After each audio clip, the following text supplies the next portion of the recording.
Not only should you bundle up, but you should also be paying attention to your car. Yeah, meteorologist Sabrina Bates explains why in this week's Science with Sabrina. It's time for this week's Science with Sabrina, presented by Sylvan Learning. You could expect frigid mornings, thin frost, and layered clothes as we head into winter. Now, we could also expect the low tire pressure light in our vehicles to turn on. Now, it's common knowledge that this happens to our tires, but on this week's lesson, we're learning why. The visual look of a tire becoming flatter is because of a temperature and pressure relationship. This has to do with the ideal gas law. Now, each letter in this equation represents something different.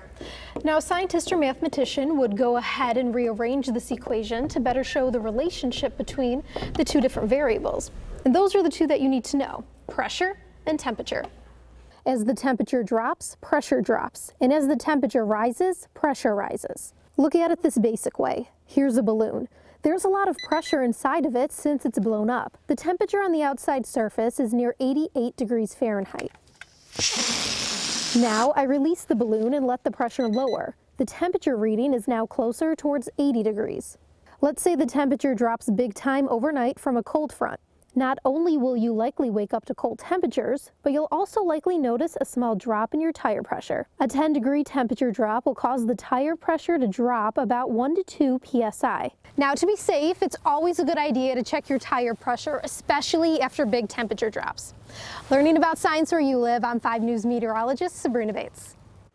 All right, friction on your tires after driving could cause your tires to warm up and return back to normal. It's called news you can use, right? I'm so glad she explained